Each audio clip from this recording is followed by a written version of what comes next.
What is good, guys? I go by the moniker C4IQ. Nice to be here. Shout out to Kick Esports for pointing out the bag signal, and I responded ASAP because I knew it was about Guilty Gear. We are here with the beginners bracket, top 16. I am going to be held down by the myth, the man, the legend, Necro. What's going on, my guy? You overhyped me, sir. Greetings from Soul Calibur land. That is where I reside from. I have been pumped about this game for basically as soon as the FGC has. So I don't know, Evo, when we got to be together and hang out and be like 60 togetherness, you know. But I really enjoy this game. I really enjoy the series that we're doing with this free tournament. It's perfect for somebody like me, but I play on PC, so I am trying to help any way I can with this. So I think that my mic skills will hopefully be okay. So this is my first time, so don't be mad at me. Don't kill me. Don't kill me in chat. Just kill each other in the game, okay? That's all you got to do. We're all new, man. Honestly, this game it's obviously a Guilty Gear title, but there's a lot of mechanics that weren't in older ones. So some of the questions you're gonna have, I think, are gonna be like real crucial. I'll try to not bring up too much like luggage from like XR and Plus R. I want to go into it as a brand new game, and I think it's healthy for everyone to do that. Just coming in as a brand new fun game, everyone's learning the fundamentals at the same time. So yeah, we're all in the same boat, my dude. Yeah. I was one of those classics, you know, somebody who can never understand charge inputs. And then I decided to pick a character that clearly has charge inputs like the whole time. Axel, not May. I don't play May. I don't do that. But I play Axel instead, who is apparently really good at this game. And I thought from day one it was pretty good from like an outside fighting game perspective. I was like, well, he's the premier zoner, clearly. He can anti-air everyone. Probably better than any other character type of deal. How is he bad? Oh wait, we just need to do damage. Okay, we got the damage. But like every character seems to be rolling through that, except the chosen like 3 or 4 that everyone's kind of already been, okay, this character's dumb, we already figured it out. But the thing is, you're figured out now. I haven't seen a Soul really win a tournament or anything. I've been watching a lot of footage. For how good Soul is, everyone's kind of figured out the defensive game plan. So you actually already within what, 2 weeks of this game, or 2.5 weeks at this point, we're already at a point where you can't just do simple stuff. We're already at some complex stuff, and I think we're even going to see that at a beginner tournament like this too. Yeah, Guilty Gear is kind of notorious for kind of a lot of players do well because of the character they pick, and you'll notice a lot of like of the JP players, they're known through their character. Like them and their character are like part and parcel.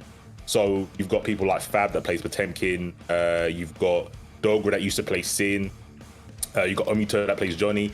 The love of a character can do so much more than the tiers they're placed in, honestly. Even like characters like Pot in this version of the game, I think it's pretty bad. But I've played bots that have just outplayed me, like straight up outplayed me. I think I played Leo.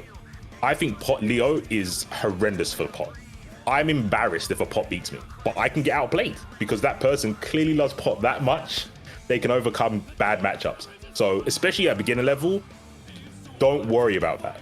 Because in all honesty, it doesn't matter how good the character is. It's about your understanding the game and your willingness to learn. That's all that honestly matters at this level, I feel. And it's only when you get to top level that those things come into effect. But even with the game being this new, no one knows the matchups in and out. So I think just going in with a fresh mind, going in with Axel, like obviously he's from where I'm from, so I like Axel, even though I hate the matchup. Axel's my guy, and I love charge characters. I've only ever played charge characters, so I'm definitely going to pocket Axel. I think he's a very good start to understanding Guilty Gear, because a lot of Axel's game plan is reacting to what other people are doing. So you absorb in a lot more information playing Axel than maybe if you're playing Chip, because then you have to sort of force yourself onto people, where Axel's very reactive based. Definitely agree with that. If we're just going character specific, I think not having an invincible DP to just do all the time, which a lot of characters actually, it seemed like they don't have like a get out of jail free card a lot of the time. And The ones that do, obviously, a lot of people think they're already doing pretty well, but you almost don't need it with how the Roman cancels are. You could do kind of just block stuff, which I've been kind of tinkering with, which I think is really interesting. That's not something I'm used to because I come from like a 3D game where like you block it, you block it. There's not much else to do. Yeah. So blocking is much more interesting in this game than a lot of other games I've noticed. Yes, I do still get hit because I don't know how to push back sometimes. That's fair, but Oh, I never thought about that. at least like I think what you were saying is I think I pick Axel not on purpose. I'm definitely like Scythes, and it's the flair of the character for me that I really like. But the playstyle too actually helped me really learn the game a lot faster on the defensive end, because there's gonna be a lot of moments you're put in a corner and then it's like, here's guess time. But I haven't played 2D games like really ever. I'm definitely more of a 3D game just person in general too. So like this is, you had to go through the crash course for like my expectations like immediately. So I think you're very right. You know, I do wake up super. I know I could do that. Look, you should. You have every right to. I tell you why you have every right to, because Axel in older games had a DP. They took it away from him. He used to have a DP. You have every right to do wake up super. Honestly, don't feel bad about it. I heard about that. What I really want to compliment is all the content that is out there for Guilty Gear already. There's some really like the main person I think I pay attention to is like Rufelmonger, because I was watching his content for Virtua Fighter, and then he's been putting out a lot of like, hey, you're new, check out this, and it's like very simple stuff like you said you would know offhand, but I'm just like, oh, that's a thing, that's cool. Why haven't I played this game before? I didn't really hit the what was it, XR that got rollback initially? Is that what got updated? I think it was Accent Core. I think it was one of the old. It was the one before XR. Or Plus R. One of those two got it. Whichever that one was. Listen. I have a hard time with like older games. I like stuff to look pretty. I'm really bad about that. I am definitely like, all right, Marvel Infinite, I'm not touching that. All right, like it's got to look good. I mean, yeah, that's fair. That's fair. I never played the old ones either. I only played from XR. But you'd be very surprised how close Soul Calibur and Guilty Gear actually share like kind of styles, because we're almost called like the 3D anime game from a lot of people. So I'm just pumped to actually like watch this game. It's just so clean. All the animations and all the characters are actually dynamic. There's not a single character where I'm like, oh, they kind of play like this and half their kit is essentially like this person's kit. No, not even close. Like even my initial perception of like Kai and Soul would be, oh, Kai is like the Ryu and then Soul is the Ken. And it kind of is that way on how degenerate Soul likes to be. Same thing with like Ken players, but it's nowhere near like the same level of that kind of stuff. You know, everyone's played Street Fighter, so like I can at least relate to that. But yeah, this game definitely changed my expectations. I remember playing it like 10 years ago, where there's this little girl with like a key or something, and I was like playing Potemkin. That's all. I don't know her name at all. I'm sorry. Okay. I know she has a cool key that she carries around, but I just only remember playing Potemkin, and I was like, man, this guy's got giant fists, and that's like all I remember. So I am coming with brand new light, and I mean, gas up yourself, man. Where do you come from? I don't really. I guess I haven't watched much of EU tournaments or anything, but I noticed you definitely been putting on the grind out there. So back in the day, before I started commentating, I used to I played Leo in Rev. The quick origin was I haven't played any Guilty Gear before that. My friend said, "Oh, play this game, Guilty Gear." I was looking at it, I was like, I don't like none of the characters. Then Leo got announced, and I was like, damn, he looks like Vegeto's dad, like Vegeta. Like I just love Vegeta. I was like, oh, I'll play that guy. He looks like a Saiyan. That's cool. When I actually got into the scene, I went by my mate's name, because they said until you win a tournament, you can't have your handle. You're just that person's friend. So I grinded really hard. I did like a Google Doc. I went to every tournament I could for offline, and I got pretty good.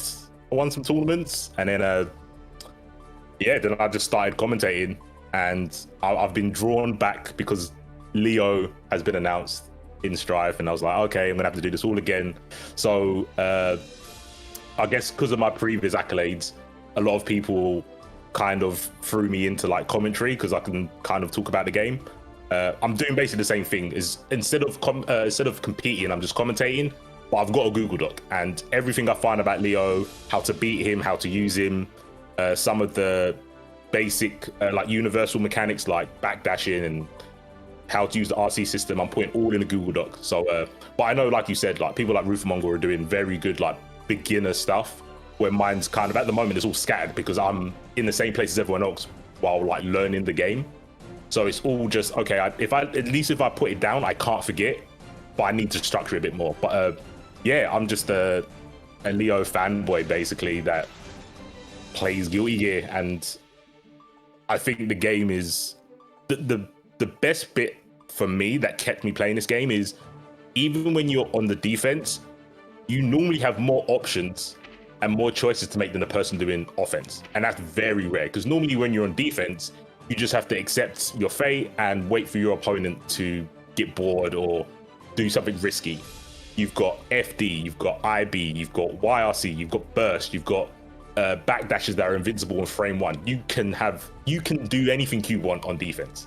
Like, it's one of the few games that at the moment, I know a lot of people feel helpless, but you do have a choice, and there's not many games that give you a choice on defense. Even in this game, you get wall break, so you don't have to stay in the corner for 20 seconds taking invisible left rights. Like, this is such a smart game to get people not in just to Guilty Gear, into fighting games.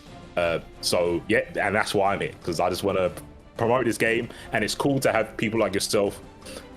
You know, I know, you know what, 3D games are pretty cultured. I'm not gonna lie, they're too cultured for me. I can't grasp them.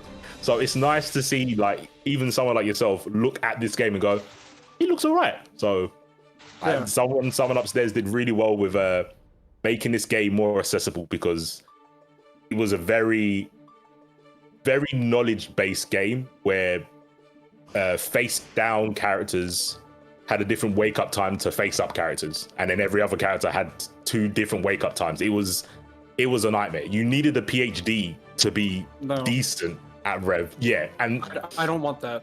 That's what always scared me about this series. And now it's like I hop in and I have no issues. Yeah, you can play the game with a regular fighting game brain. I have no issues. I'm assuming, like anyone newer to fighting games in general, yes, you're gonna have your struggles and you're gonna have to strive to get better. You know what I mean? Exactly. Yeah. So I would say the 3D game space. Normally, we play each other's games like Tekken to Soul Calibur and that kind of thing. Let's just say that rollback netcode has clearly made this game more digestible for a lot of people, and I know I saw some kind of tweet like a long time ago or the beginning of the game, or I don't really know who it was from, but essentially they mentioned that you can actually play online, and when you lose, you're not like, man, if I didn't press this button and see it 10 seconds later, I would have beat that guy. I don't ever have that moment or feeling in this game, and you can grind like this person does 677 in the beginner, big air quotes, beginner tournament over here. Man's grinding his butt off. What is happening? Pretty intimidating. I would be like, can someone check his ID? I don't know if he's entered the wrong tournament, because he doesn't look like a beginner, but like you said, he could have been just grinding on casual, because you get points for I've never even done ranked. I've just done casual, so I know you can just get points for just playing the game, which is cool. But yeah, in a beginner's tournament, might be intimidated, but you're playing main. The great equalizer. That's right. We're off to a good start. All right, so we've got Angie. I call him the graceful gorilla. He's sure. Yeah, he looks elegant, but he's only there to do a lot of damage. But against May, you've got definitely someone who can catch you in that department. But a couple of drops there by Angie, but the anvil that hits way harder than fans. Last time I did physics, I think I'm more scared of getting hit by anvil than a fan. I mean, that's probably fair. Just a big old anchor, RC cancel. Oh, not able to finish it off there. Twirling around, going to Fujin. Oh, so does he do that RC cancel to basically not create a gap? Because I know there's some gaps in Anji's like offense. Yeah, so Angie's one of the characters that I'm only just learning to play against. The twirl, I believe, loses the throws, and I think if you red RC, the explosion from the red RC knocks him out of it as well. I believe. I'm 99% sure on that. Okay. So, but obviously, if you spin and you absorb an attack, if they recover in time, they can throw you out of it. So, the RC kind of made sense just to be safe. You never know what happens with Mei and the Dolphins. I mean, here's the big thing. This Anji's right now is anti-airing. I can't even say four space buttons. it's throwing me off. Getting in on this Mei on the constant anti-airs, like, I actually think he has a great anti-air with that, like, spinning uppercut that he kind of has. Yes. Because it covers a lot of ground and actually can beat out, like, her jump H, which is really surprising. Yeah, not many moves can do that. Not at all. Oh, wake up super. Oh, no. Oh, he tried that tech. Everyone's seen that. That's not new. If you don't know, if you actually RC cancel in the middle of that, she hops off the Orca, and then depending on if she goes in front of you or behind you, it will actually force you to cross up because your character will turn around or stay the same. So it's a complete mix-up. And I did not know that. Oh yeah, this Anji's actually ready for it. So you can actually do that with a bunch of supers that are disjointed or continue without you. So like Ram's giant super laser one. Yeah. You can RC cancel and then go up and do a mix-up while it's being shot. Damn, I need to go to lab. Good thing I'm here, because I did not know that. I would have been knocked out in tournament by Mei, because I didn't know it was a cross-up. Thank you, Necro, for the information. Just because I'm new doesn't mean I'm dumb, okay? I've been learning. That's what I'm saying. A lot of people are helping. And that's the biggest thing, is that there's so much information out there. You need to just go out there and absorb. Because these are the moments where you learn the most, where everybody's learning. 100%. But yeah, Mei, 4 face buttons, does take that. The SeaWorld was a bit too strong for Angie and his OnlyFans, but it's only game 1. He can bring this back. I think, like you said, the anti option from Angie is really good. It's got 0 recovery, obviously. You can press buttons on the way down, you can ID out of it. Very safe, and even if it is blocked, you get mix. So let's see if he can keep this corner pressure. Angie's got pretty decent buttons as well. I'm not sure against Mei if they're that strong, because you just don't want to get counter hit. That's the issue. That's what I was wondering. So I was actually just about to ask you, do you know the interaction between Twirl and Dolphin? Because I haven't seen it yet, but I would imagine it was really good. And he got full combo, full corner pressure, put him through the wall, and like did a decent amount of damage. Ooh! They teach you that mission mode. His wake up reversal, yeah, like that's actually his mission, is just to essentially beat a reversal on wake up. Is all the mission is for Anji. But I laugh every time because I'm like, am I the only one who did this? Like, I swear, guys, it's really helpful. Oh yeah, 100%. Play the mission mode. Don't be like me and skip it and then come to a tournament like this and go, oh, I didn't know that. Like, go do it. Like, it's so important. I think they've done it really well that they put key points of the game in there, not just like generic stuff. And like you were saying, with the dolphin into the spin, so you can have a dolphin. I think the heavy one's like +4 or 5. That's only on block though. The spin doesn't count as a block. So interaction doesn't favor Mei. It kind of depends on how early in the dolphin it encounters the 12, but for the most part, it's not going to be good for her. And neither is that round, as Angie does take it. That was a quick game. That was a quick adaptation there. Oh yeah, I think execution. Oh, I see. You almost got me. Yeah, execution actually was doing really well. I think the first match, it was just a little adaptation that they needed to do in order to kind of lock it down. Mei's a character that seems that it's very easy to mess up against because our buttons are so large. It's very easy to miss and get hit. Yeah. So if you don't have the right spacing all the time, you really get punished for it. For sure. Oh my! And she's still got the half screen dust. You gotta love it. Oh, blocks the burst, which is really important. So even though the Mei didn't like punish the burst, as in like get combo afterwards, what happens is if your burst gets blocked or it whiffs, you get no burst in your bar. But if it hits, you get like a quarter. So even just blocking that means Angie, I'm pretty sure he not get a burst in the next round, but he might not need it because he's going in right now. Yeah, not enough to kind of finish it off with the RC cancel. Goes into throw here. RC cancel herself. Try to go for the closest loops, but no bueno. It's the only fans going in, but he's gonna have to block these dolphins. I like that. Jumping a lot to kind of avoid any dolphin pressure. And not really seeing this Mei honestly do it too much. Probably for a lot of reasons, like the twirling, how much they're jumping. It doesn't always work. It got her out of that quarter pressure situation that turned it around. This hurts so much. Oh my god. And the combo was dropped and he did 50%. This is one of the reasons people have issues with Mei. But this is the character. That charged like anvil hit, it's only an overhead when it's fully charged. If it's not fully charged, it's the mid. So you can just stab block it. But if you've got a twirl like that, back throw as well. And G.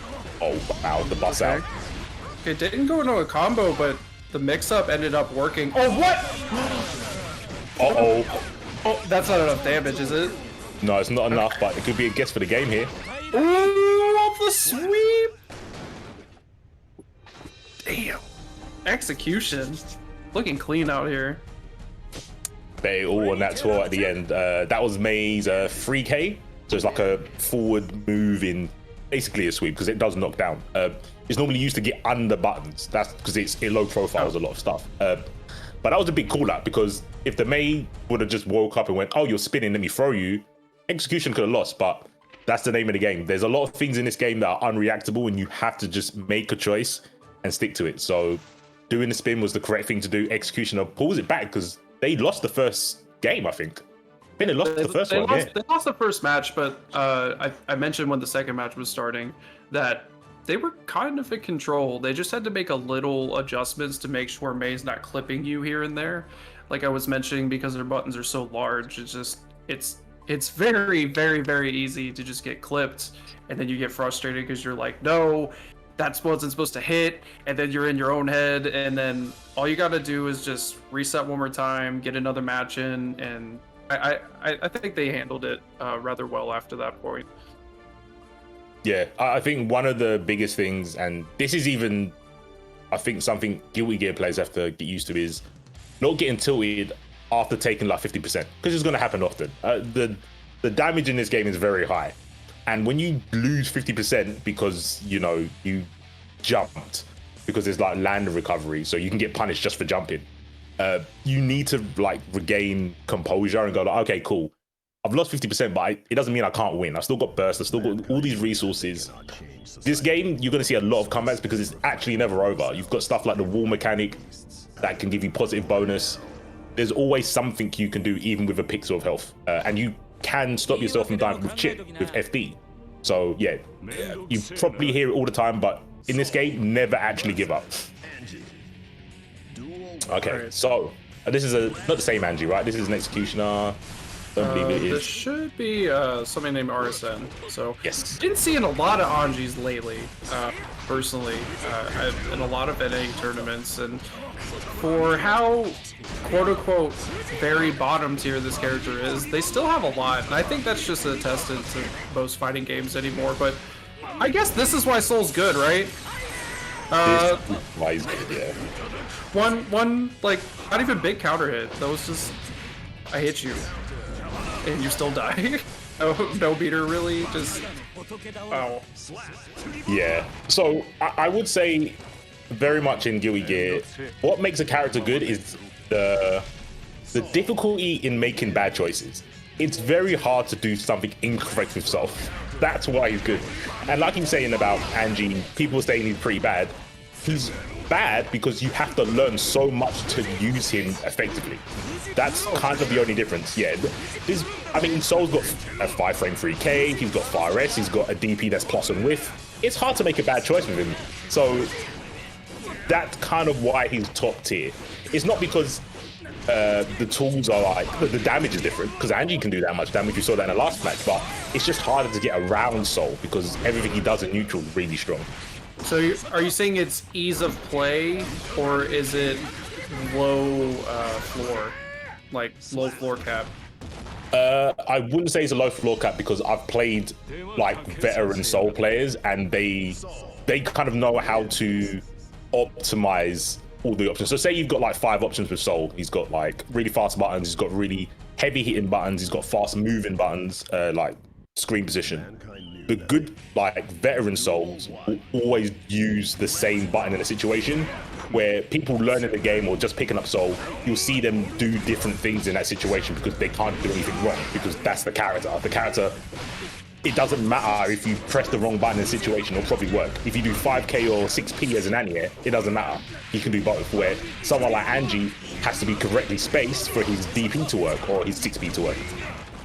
Right, like I heard, I've noticed Yeselius right here actually just using like 5k for anti-airs. And I heard it's a lot easier to do it because of the 2-hit, so it's easier to confirm on the second hit rather than a single quick hit, like a jab or something.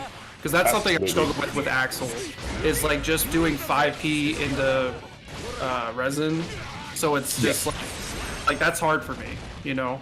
Yeah. But then I could see how Soul's pretty easy to just go K into like just another button. Like you're barely even doing a special after that. So it's, I could see why people like to pick him up, especially early on. But we're seeing the adaptations right back from this RSN here. Definitely a huge difference in the match here so far. Yeah, I mean, RSN's been getting a lot of frame traps going and probably found a flaw in his opponent. Oh, that was a good 6p. Unfortunately, couldn't get it confirmed, but gets out of the corner, which is important. You don't want to be cornered by Soul. Okay. Butterfly and neutral's a little, I like how they use it. I don't see it very often. It's pretty slow. Yeah, it's kind of like a good... I mean, it is good, it's just not against Soul. So Soul can vortex underneath it. Yeah, for sure. That's what I was expecting. I was like, oh, he didn't blow him up for that, okay. And yeah, it is again one of those things where Soul is pretty much the only character that you can't throw a fireball from full screen. In most situations, it's pretty okay for Angie to put a butterfly out just to slow down the pace, stop someone running up into your face. But yeah, Soul just kind of goes, oh, I know you've got a game plan. I destroy it by default. My toolkit stops people from doing their generic game plan. So yeah, it's just the nature of the character, unfortunately. But RSN kept firm. There was a lot of good anti-airs. Very good 6Ps in that sequence, and a very good punish on the Fafnir there. No burst either. Just try to save it because he is going to get put right back into this corner, but it doesn't matter. I can't believe he gets that much damage with no RC or anything. Yeah, he's slightly privileged. All the jumping gets the confirm, and Soul. No! That was good, but drops it. Oh, jumps away. Corner. That's good. Yeah, you definitely want some space between you and Soul. 5k, 3 frames. Yeah. You really have to play differently against Soul. He's quite a hard character to fight when you're new to a game because he's so extreme in what he does. You've got some characters that have 1 or 2 things that Soul has. He has everything. So you have to be mindful all the time. And RSN has shown that he can deal with that. You have to fight the player more than the character at this point. Oh, for sure. What I try to do normally is bait and punish against this character because you're not really going to beat him in frames a lot of the time. So, I mean, granted, I play more of a spaced out character, but that's why I was kind of seeing the adaptation from RSN here, but he's just getting beat with oppression at this point. Just kind of got smothered in the corner multiple times, took like don't know, 50-60% damage twice in both of those rounds. So kind of rough to get used to a soul if you don't have enough time because you die. But that's the name of the game of the 2 out of 3. Yeah, not much time to adapt. I mean, it's obviously hard. The best thing you can do is kind of like watch your matches back. Something that this game allows you to do, which I've been doing, is I follow people that I play, and if I lose, I see if they've played someone someone with the same character as me. So if I play like an Axel, I'll follow the Axel in the game, and you can go through their replays, and I go, okay, cool. You might have smoked my Leo, but is there any other Leos that are beating you? And then see what they're doing that way. It's a really good way to learn. And I know you can kind of do that in all games because they've all got a replay function in it, but it's really easy in Guilty Gear because they let you filter characters on the replay channel. I've actually noticed that that the replay system is fantastic. You can check out high-level gameplay really anytime you want, because you can just go, hey, top leaderboard this person, let's go check out your games. The game I normally play actually has that already too, so I'm kind of used to that, but it's kind of nice. I know there are some complaints about the lobby system. I know it is hard to actually play people but that's about it. I would say, like, really everything else is intuitive. I really liked how ranked works because, minus the fact where you like level up or level down in between a set or anything. Sorry. But if like whether you level up or level down, that's like the only issue really. But like in ranked, I actually play people actually my skill level. I actually play like good sets with people because they automatically have it to where it's a set and not like infinite or just one and then you're done or something. Like they understand who are going to be playing these games, and I would hope a lot of people are like me, where, you know, they come from a different game and they haven't played Guilty Gear or something like that. So I'm definitely finding, you know, newer level players, which is great. Because I was terrified to go, okay, I got the 10th floor the first day, and then I go to play the second day, and then everyone smokes me because, like, it's just nothing but souls and maze or something. Go by fire. You just got to get in there and just start pressing buttons.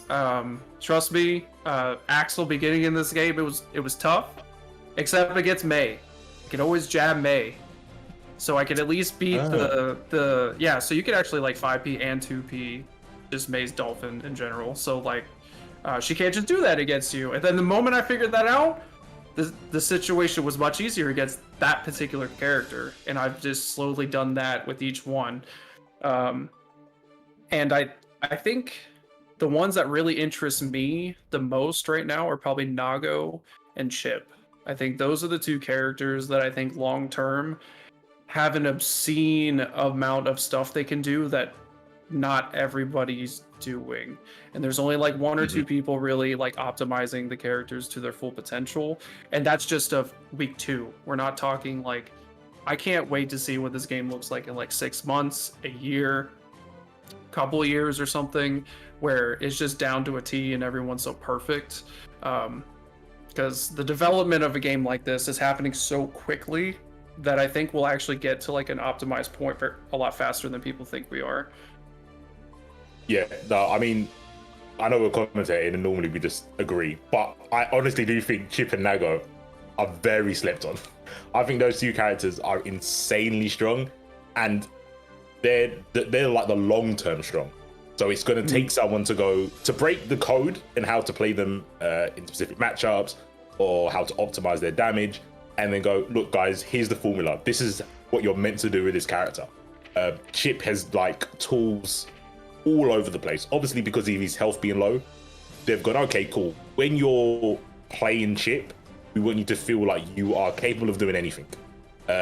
On the drawback, the way to balance it is like, if you get touched, you can't do anything anymore. Like, I think that's pretty fair. Nago, they've kind of balanced him around his blood gauge, which I think is really smart, because when he has the blood gauge really low, he's an absurd character. Like, he's got insane plus frames, he gets crazy damage from any stray hit, it's an awkward way to play a Guilty Gear character because it's like, well, at some point I have to play like a Sancho character. I can only do buttons. I can't do any specials because I'm going to activate and be -2 light years. Can't even use frame data for Nago because when he activates, he's actually so punishable.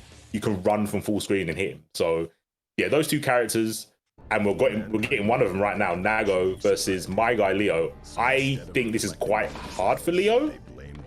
It's really hard to get around Nago's buttons. I feel he controls a lot of space with his presence. He doesn't even need to throw the button out. He just like has an aura about him. Like, you don't want to come in this area because I might hit you and you're either going to have to burst immediately or you're going to take 50%. And there's only a few characters that do that, and the ones that do are normally top tier characters. I think what also helps in this matchup is Nago has an extended throw range compared to other characters. He's actually got one of the bigger throw ranges in the game. So he can actually like kind of do the throw out of like this Berserker Barrage thing. But didn't see it initially, so we'll get to that if that actually happens. Yeah. Okay, go on to the reversal and clash. Interesting. Yeah, I think they were both kind of ready for it. But Leo normally comes out on top in scramble situations. He's built like a silverback, I must say. Oh, Leo's amazing in this game. One of the main people I play a lot of fighting games with mains him. But yeah, I think the character is really sick. He's very straightforward kind of aggression, and he's not immediately like what everybody was yelling at, but I think the character is insanely good. Like, there's a reason Sonic Fox plays this character, okay? Like, they never pick just a random character. I don't know if you've ever watched them play like other games, but like they always pick the character that's like, what can I completely mix you up on? Yeah. And I think Leo's got it. Like, as soon as, I mean, it's already not hard to figure out either, I don't think, because like, this is insane damage for a beginner tournament 2 weeks in, you know, going in constantly. Yeah, I feel Leo maybe in the long term is gonna fall off a tiny bit. Not much, a tiny bit, but what he does, and he's done this in Rev as well, is he depletes your mental stack. So you can go into the lab and go, oh yeah, just throw a cross-up wrecker, it's easy. Throws a 2 frames, whatever. Then you play one, and you can't, at a point, you just won't throw it because he's got so many other things he can do, or you're so worried about the next situation. You're playing chess with a pigeon. Like, you can't do that. You can't think that far ahead because Leo's not doing that. He's trying to open you up then and there. So trying to come up with a game plan, it's all well and good until Leo's in your face. Ooh, speed gear. I like this. Oh, we've got the throw.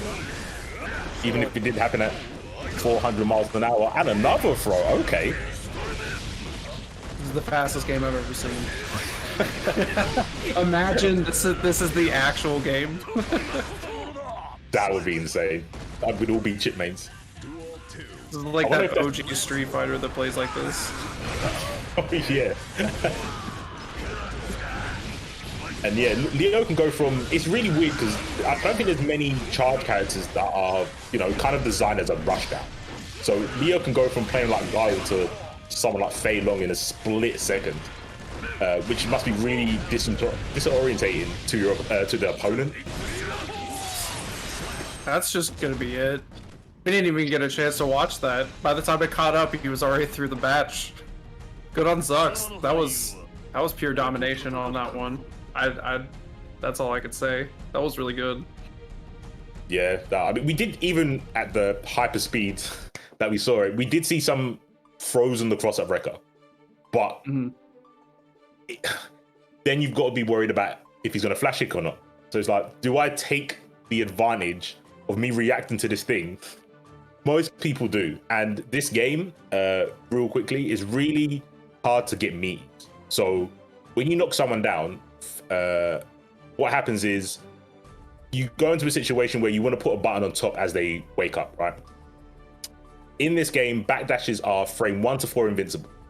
So you can wake up backdash all the time. You're invincible. So technically they can't stop you from backdashing. But if you've got something active longer than 4 frames, it will hit them as they're recovering out the backdash. But since last time I remember people doing like backdash and wake was Street Fighter 4, and after that, before that, I couldn't remember. It's not very natural for people to go, oh, I need to backdash away.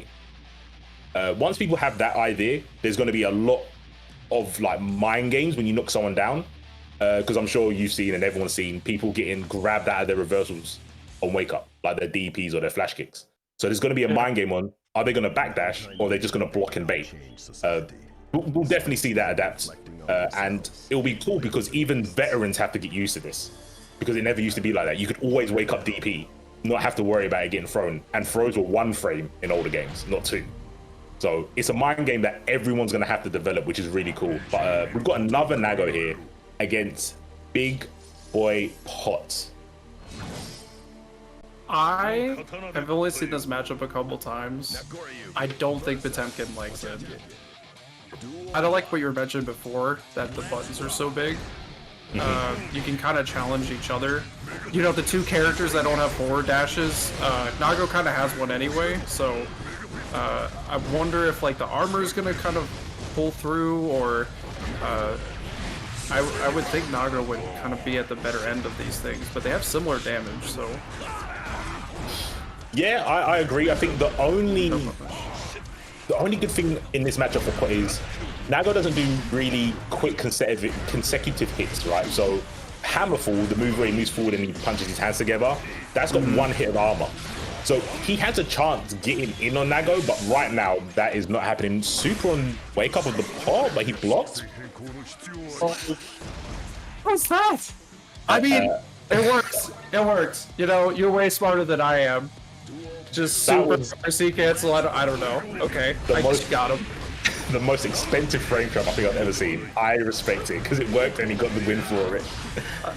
Yeah.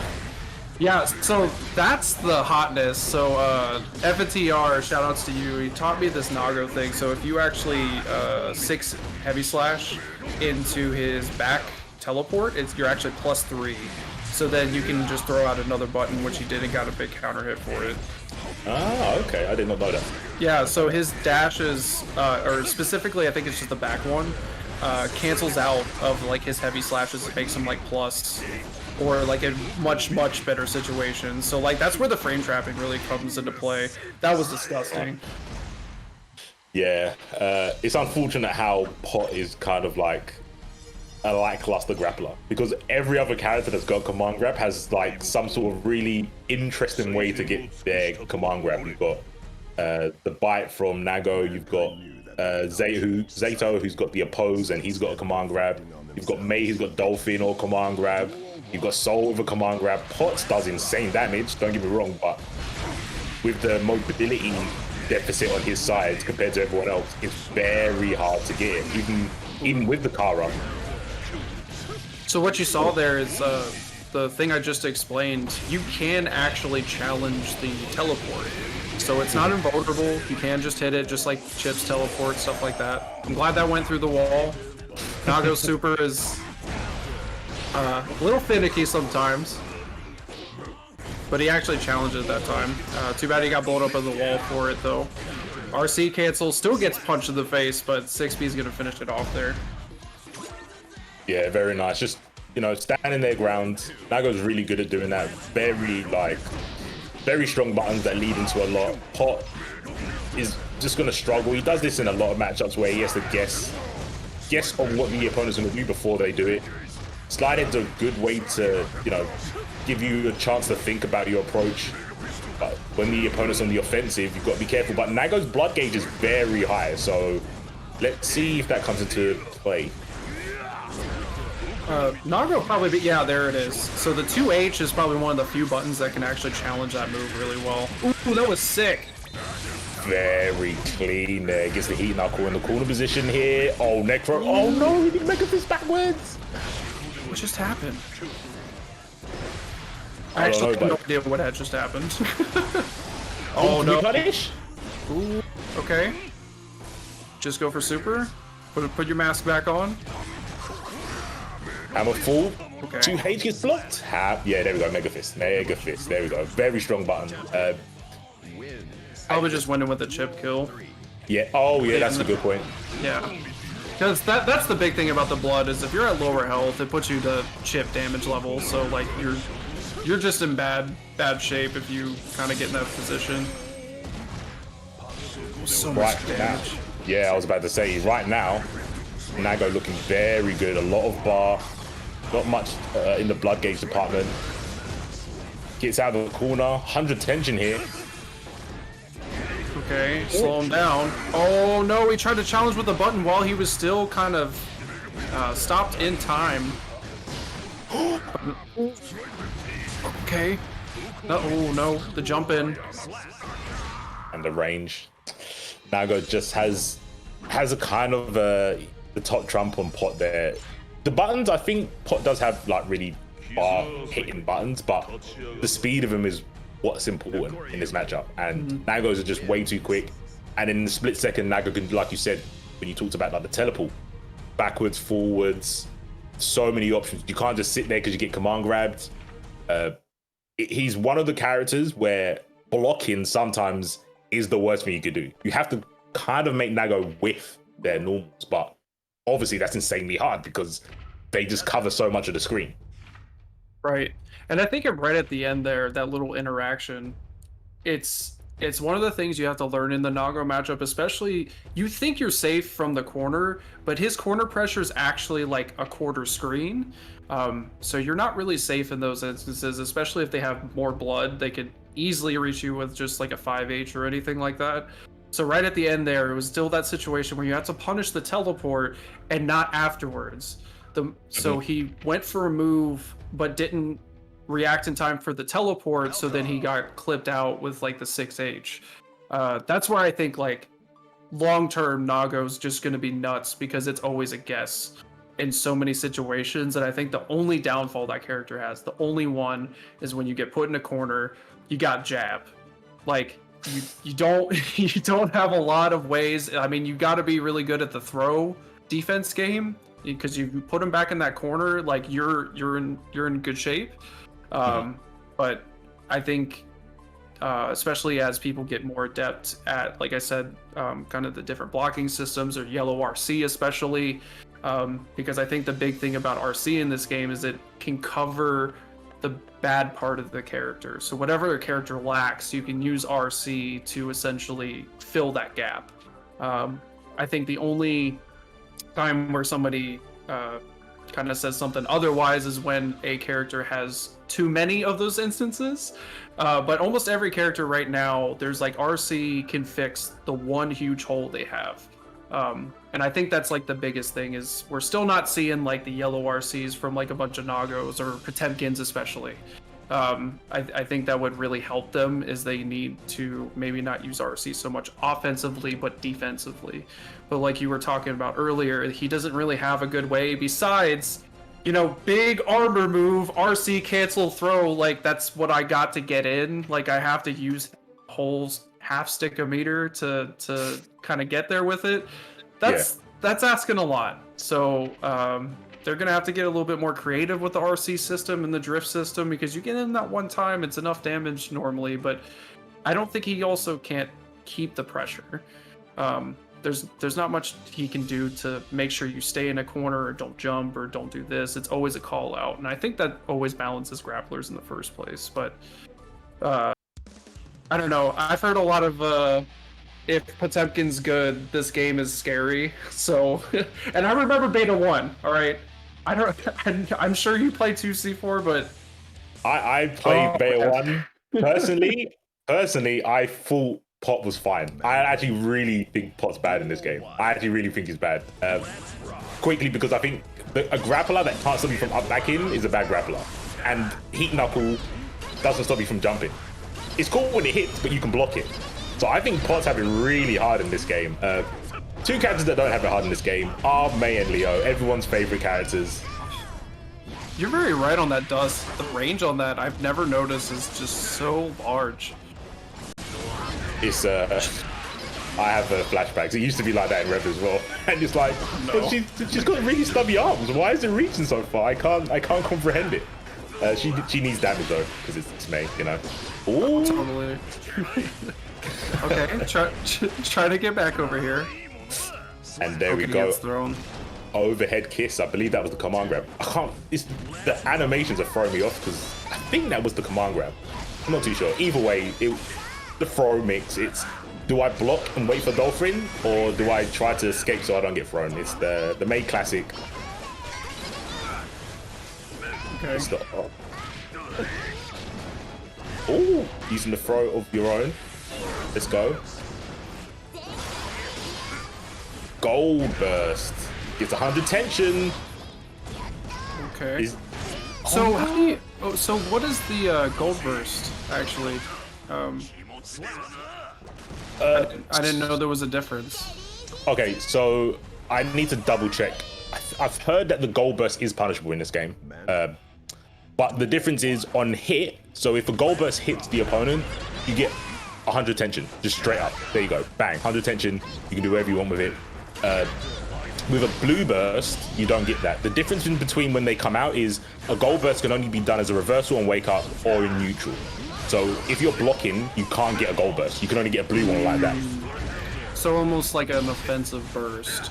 Exactly. You will, in the future, mark my words, you will start to see Chip doing run-up gold burst. That is the tech.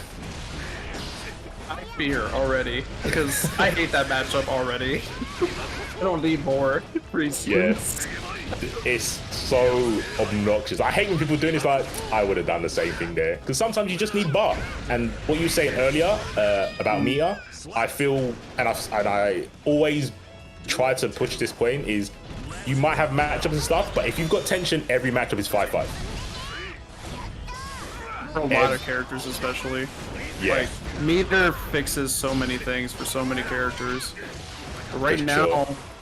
just kind of getting beat out on just getting swept. Okay. RC cancel. Is this going to be enough to get to the wall? It is. Not enough damage, though. No, all J2H and another dust. It's something a lot of people are going to have to... I think it's one of those things that you have to lab. People can tell you like, oh, it's 28 frames start, just react. It's not that easy, and to lose 80%, sorry, not 80%, 50% of your health, not stand blocking, I had to lab it. I had to go into lab and go, I need to see this orange splash, orange spark, and know to stand block. Right. And that's a lot of this game. It's interesting because like we're in like 3D games, you can kind of feel out matchups like while you're playing. I feel like in 2D games, especially this game, you see something you can't deal with, you can't learn that on the fly. You'll just die. Like, you don't have that time to figure it out in this game. Like, that round's over. And the next round's probably over too, because they're just gonna keep doing it. And like you were saying, he hit him with that dust every time. So what was it? It's he was like doing a string into it, or So I think both times it was falling heavy. So May's got a kind of like a unique jump where she can jump and then hold down and heavy, and it'll be a different like air heavy attack where she comes down with the anvil. It's pretty hard to anti-air because it's just an anvil underneath her, but you can anti-air, it's just a bit harder. And then normally what people will do is go to a low straight into the dust, because the dust is an overhead. So I think they did falling 2H, which is an overhead, 2K, which is a low, and then dust. And it's basically you have to stand, crouch, stand. You can interrupt it, obviously, because the dusts are quite slow. But yeah, like you're saying, some things you could be a bystander or a spectator watching and go, oh, I'll be pressing buttons there. But you will be thinking about getting hit by the thing prior to the dust. That's why you get hit by the dust. You're thinking, man, I could have anti-aired that jump in, but now I've been hit by a dust. So it's very hard to go. You kind of got to cut your losses and go, okay, I didn't block this or react properly to this, but that's not what's going to get the damage. The dust is where the damage is at. That's the one thing you don't want to get hit by.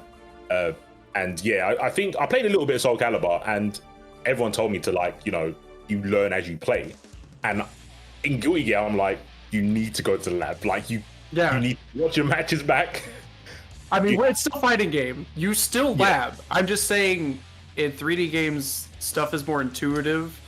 A jab in that game is like I-12, not I two in like throws in this Right. game. You know what I mean? Like I cannot break throws in this game. I don't. That's gonna take me so long to get used to because I am not used to reacting to stuff that fast. It's just too much. It's like you have to know it's coming. Whereas like in 3D games, you actually react to throws.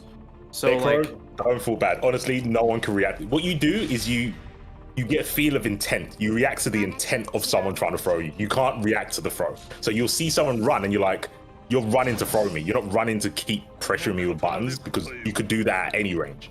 You'll start seeing people run and you go, I need to up back or I need to backdash or I need to tech. Honestly, don't worry. No one reacts to throw. No one.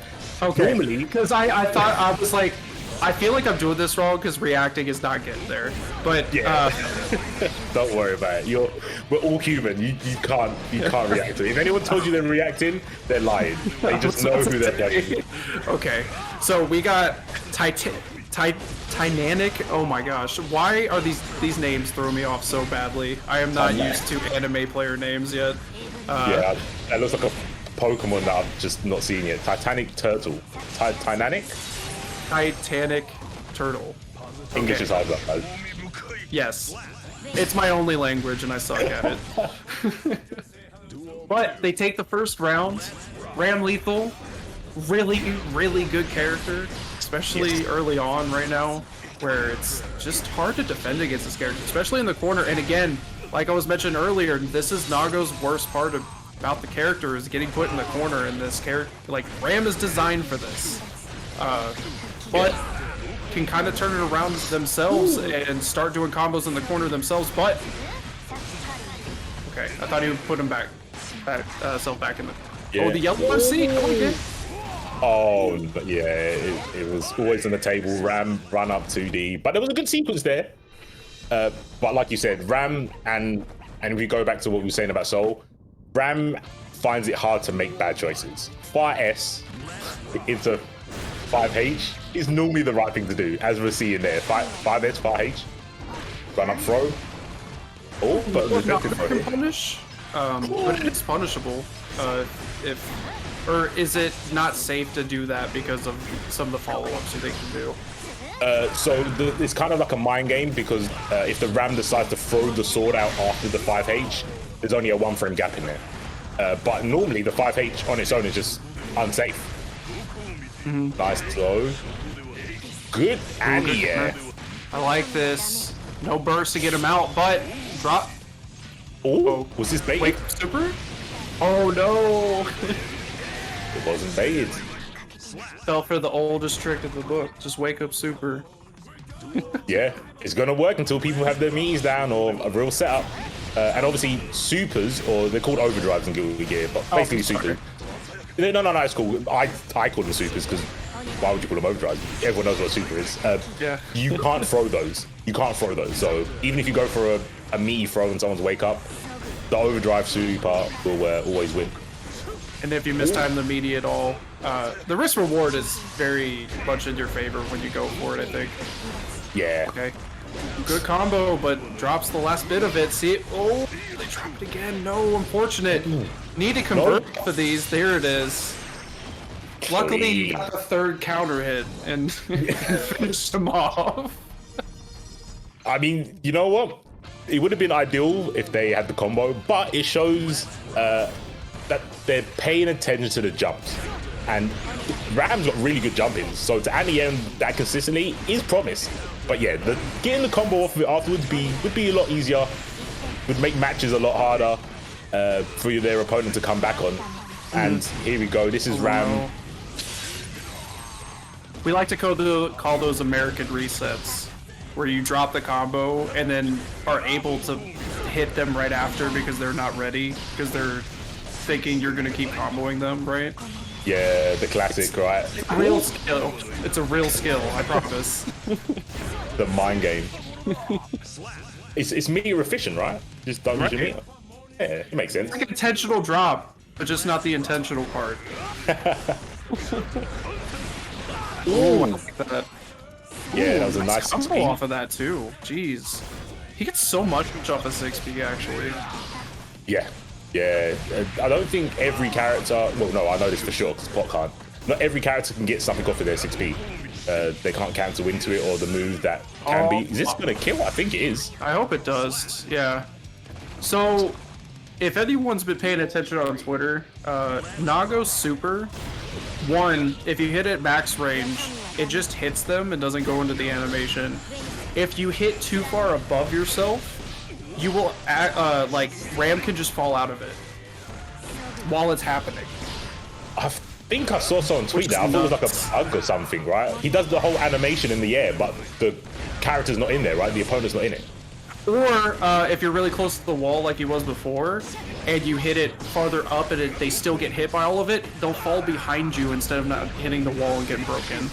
Oh, wow, that sucks. Yeah, his super is kind of a little buggy right now, but it's interesting that you can kind of do different stuff if you get like that far hit, right? But yeah, I don't really talk about much about that match, but Rojira taking it, adapting, being good out here. I like it. Yeah, Rojira was just good. The anti-airs were on point. The confirms with the 6P. There was something that happened in our last match where they did teleport into grab. The Ram jumped, and on reacting to whiffing the grab, thought, well, I don't want to get punished. I want a PRC, which is the purple RC. That's legacy stuff. All old Guilty Gear players do that. Souls used to do it a lot. They used to do wild throw. If the wild throw missed, they would YRC because they don't want to get punished. So it's good awareness, and it shows that they have a flowchart, but they can adapt to when the opponent's making them break that flowchart. And that's so key to Guilty Gear, because you're going to get a lot of people just, running their scripts on you. And they're going to go, can you stop me from doing this? Because if you can't, why would I stop? And you need to check them by being active on defense, which you can do in this game. You can be very active on defense. Like I said, FD, IB, backdash, reversals, holding up. You have to keep your opponent paying attention. Otherwise, characters like Ram and Soul just literally do the same string over and over and over again on you.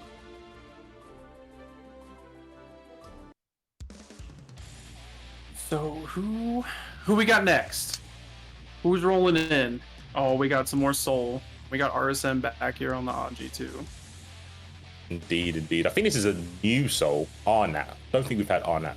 No, we have not. So for anyone who's watching, we've mainly been rolling through the winner side. So that's kind of the main part of the top 16 that we've been kind of checking out. So now we're going to see maybe some faces we haven't seen yet. I think we are on the loser side on this one here. Okay. Oh, good spin. But decides to go for a button and not the throw. It's a little bit harder to get the punish there. Oh, jeez. I thought he had something. I was ready. I was ready for the damage. I was ready to say, I don't know if this is a beginner. That combo's looking pretty advanced. Right. Oh, I know. So something you'll see a lot in this game, and you'll experience it, right? You have two types of bursts. You've got logical bursts and feeling bursts. Feeling bursts are normally quite bad, where you burst as like a knee-jerk reaction, like, I don't want to get hit by this. This is not fun. But then you look at your life and you're like, I probably wouldn't have made a comeback anyway. Maybe I should have just accepted the L. And it's not always bad to do feeding bursts, because sometimes you can make the comeback. Like I said in this game, never give up. But yeah, you don't want to beat yourself up about doing bad bursts, because everyone's going to do a burst that whiffs. Don't worry about it. The best players do it. Oh, for sure. I just like the whole idea that every defensive option in this game can be used dynamically, offensively and defensively. Because, first of all, good on Arnat, just like clean sweep. Soul is the bad guy for sure. But yeah, I mean, I would say that. This is so much damage. I'm sorry. I have to stop every moment because I just like go 5 seconds and Soul's already done like 90%, bro. Like, this is gonna take a while for commentary to be good in some of these Soul matches, bro. Like, they're just dead. Like, what do you do? Like when you get hit by some of that, it's wow. That's huge mental damage.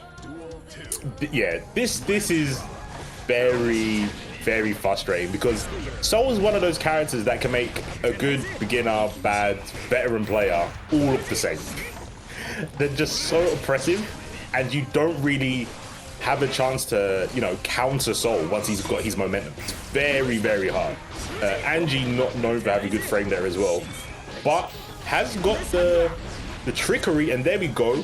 Opening the umbrella, must be raining that side. Gonna get a kill? No! Got it. Uh-oh. Necro, this could go really bad. Does he do it? Does he do it? Does he do it? Necro. Please. Please, one more hit. You only need one more. Okay. Thank you. That was it. Like, actually, that was... Yeah. The Pixel Soul is like a caged animal. It's like when you back a dog into the corner, like, they've got nothing to lose. Why are they going to stop? Oh hit my. Plus frames as much as you can. Look at this round. It's been like 12 seconds. Oh. Honestly, if he went for the throw first, I think he would have got it right off the rip there. Yeah. Wow. I think also specifically this matchup is probably not fun. Yeah. There's no way Anji likes this matchup. Like, they like being, like you were saying, like the graceful gorilla. When there's just a bigger gorilla coming at you, I don't think so. Like, Soul is a silverback, all right? Yeah. Anji's like, I don't know, like something from Zootopia where they're like, I have a personality. Yeah. He's elegant. He's definitely elegant. He's very like, his playstyle to me seems like I kind of understand what my opponent wants to do. Where Soul is, I don't care if you know what I want to do. Can you stop it? They're kind of like the differences I see between the characters, and to a degree, you have to kind of play to your character's strengths, right? If you are a very oppressive person and you kind of don't want to adapt, you want to force people to adapt to you, Soul's that character. Angie is very kind of like Axel, like reactive based, so you need to at least see a pattern in your opponent to make the right choices. But if they don't give you a chance to do that, it's very, very hard to establish any kind of like neutral game of Angie. And I feel maybe something I might be wrong about, but with 3D fighters, a lot of it is kind of like spacing and stuff. And having someone like Soul just run into you is like, I can't play the game, please give me some room. And we saw in that last game, the last round, sorry, the YRC helped the Angie win, because it just gives them a moment to think and have some space. So you're kind of making the 3D reference. In all honesty, a character like Anji would do better in that kind of game because you could actually space out really well. Right. I don't think you get a chance to space out this game because Soul is literally on top of you with every move. Every move advances the full screen, it feels like. So he has so much movement just naturally that there is no space you can really provide yourself. Because Anji's got really good range. Like, for a kind of a close-up, like, I wouldn't even call him rushdown, it's like a calculated rushdown, but he's got good spacing on his moves. But when you can't create any space, then that advantage is just gone. Yeah, 100%. But this is kind of like the polar opposite. We've got Pot, a very slow, I mean, they both do a lot of damage, just keep it real, but I think Angie can sort of play more of Angie's gameplay here because Spike 3PQ? 3PO? Gonna find it very hard to get around the OnlyFans. Okay. Ooh. And yeah, the Pot in the corner makes sense in this matchup, but doesn't mean he can't get any damage. Yeah. I would imagine most of the time Pot just wants people to come to him, so he doesn't have to do it himself. I would assume so. Oh, and the big counter hit. Yeah, good grip of damage. Nice hammer full break to cover the space. Getting close to the corner. Spin into grab. Just jab. Yeah, stop that, please. Oh.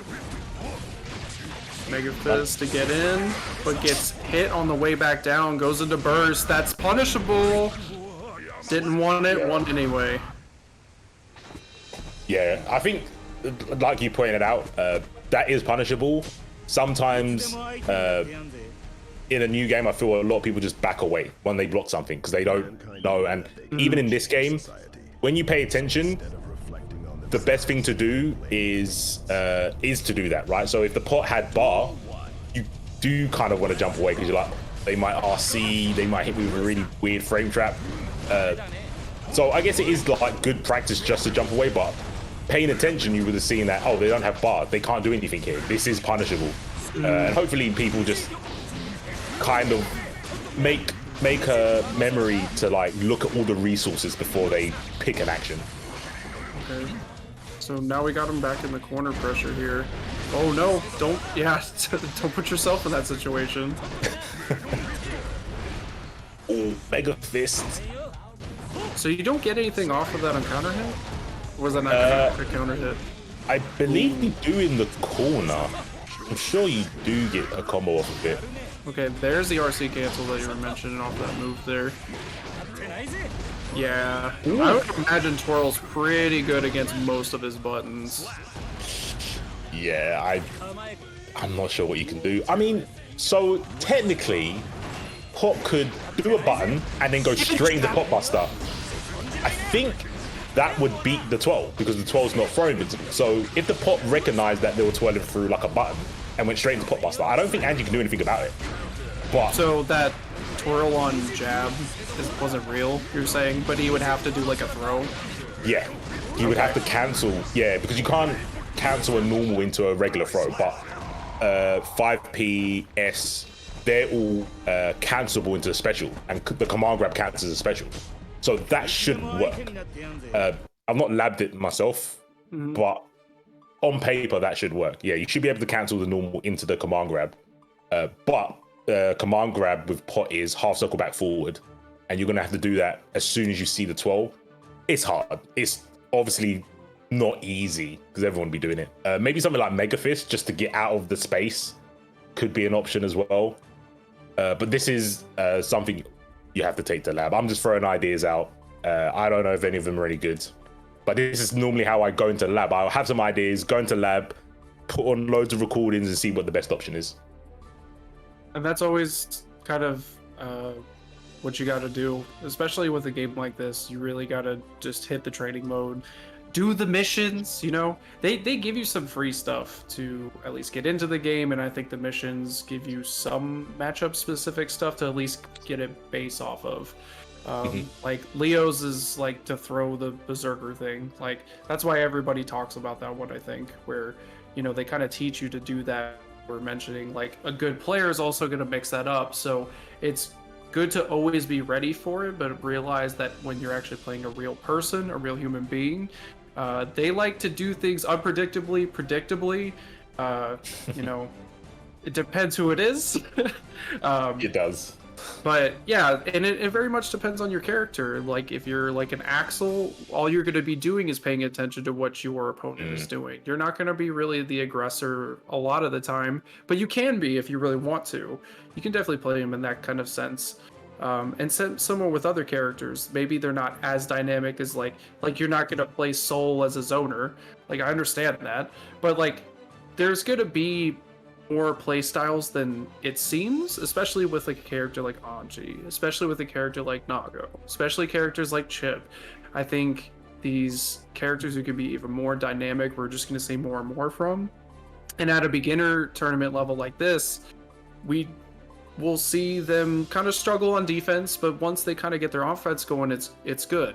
You know, I think that's where we're kind of seeing at this point is if I'm on offense, I'm doing well. If I'm on defense, I'm not doing so well. And that's the big part about this game that I've had to learn is like defense is so, because you have so many options, it is a lot tougher to be on defense than it is offense. Offense is easy. You're really picking between like 3 or 4 options kind of thing once you get some hits and that kind of thing.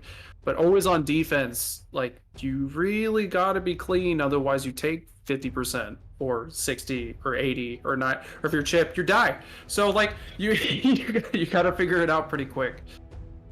Yeah, no, you're like, you hit the nail on the head. Like there's been so many hype moments that I remember from even like Rev and the past like 3 weeks of this game.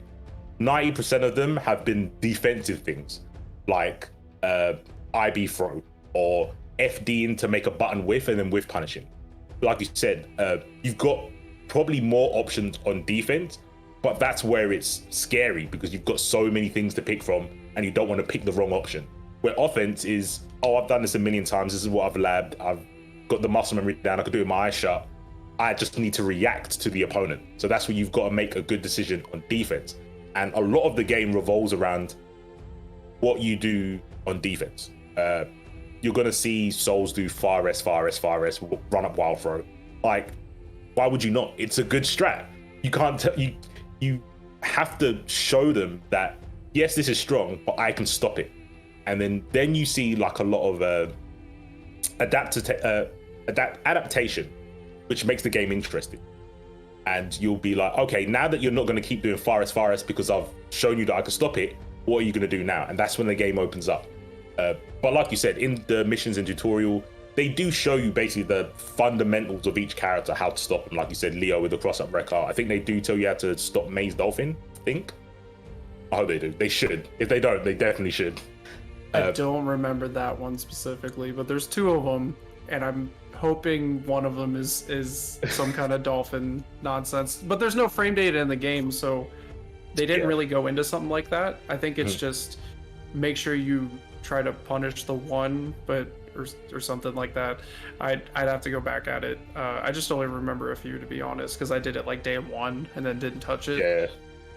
Yeah. What do you feel about the no frame data in the game? Do you think it's hindered or not really affected you in labbing at all? So, I mean, so far I'm not going to meet a lot of the situations that you're talking about where it's like, oh, you specifically have to do like a throw here to get out of this because you only have a couple frames. Yeah, I'm not going to figure that stuff out. That's more like I'm watching content for that, or like I'll see somebody on stream or a tournament do it. That's mainly where I'm getting a lot of my information from. I also come from a game where there isn't frame data either, and it's all community driven anyway. Right. So I would say more often than not, unfortunately, frame data is not an auto include in games, I guess. But I wouldn't say it's like the worst hindrance, but I know where to look. If you are Joe Schmo, you picked up this game because some fighting game guy told you to pick it up because it's sweet, and they said the online's good, so you started liking it. But where do you look for stuff? You know, at least there are, like, I just found out today where the frame data was, like, or at least one source of it.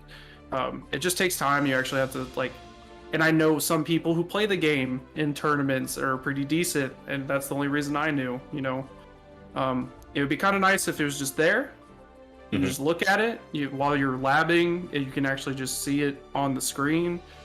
Something about it where it's all intuitive gets people into stuff like this a lot easier. I think it's going to be found out either way, is kind of my point that I'm trying to get across, is that no matter what, we're fighting game people, we're going to get it figured out anyway.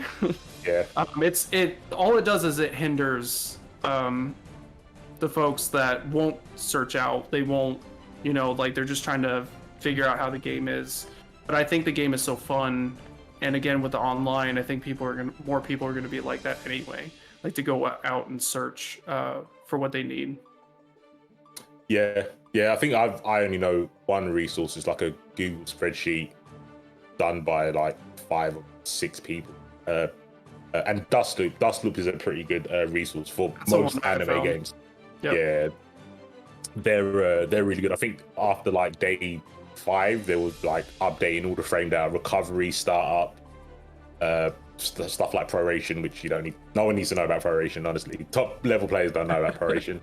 It's just weird scaling stuff like guts, and even though they've cut a lot of the fluff from like Xrd and previous games, there's still mechanics in the game that you would never think to search up. You'll come across it if you go on the Dust Loop, but you'll never think about that, which is kind of what I was wanting to get to about the frame data, because a lot of people were asking me like, oh, what's this on block, or what's this on hit?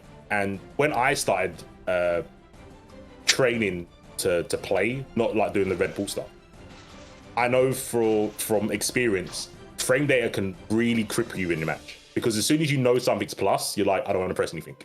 And in a game with 2 frame throws, you don't want to think about not pressing something. Sometimes you need to just think about frame rate as a social construct, or it's like an advisory. Even if someone's plus, you need to maybe like jump away or backdash or something. Always want to be active. Yeah, essentially frames don't matter. I mean, we saw how Soul plays. I can tell you, Soul's got a lot of minus frames, but he doesn't play like he has. He doesn't play like he's got anything minus. I mean, sure. So I think we are actually going to be getting to our top 8, which is really exciting. So I think that is going to be the finished up version with myself, Necromaster, and my co-commentator C4. Is there anything you want to shill yourself, or just say, hey, play the game? Like for me personally, if you've never tried out Soul Calibur, it's on Steam sale right now. Highly suggest PC, where the online's a little bit better. Please play the game. If you ever want to check out some tournaments, there's stuff going on still online because we use Parsec, which has really helped the online space. But there's offlights coming back. Game is sweet. We didn't make CEO, but I understand. But there's definitely going to be some offline majors and stuff to check out. So, and I will definitely be back for more Guilty Gear. I really enjoyed this game. This was a great first experience commentating for the game as well. I actually do more than I thought I did, I guess.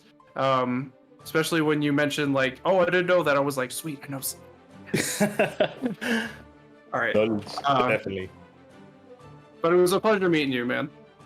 Yeah, you too. I guess, yeah, if you want to follow me on Twitter, if you play Leo or have troubles getting Leo, go down there. I am C4IQ.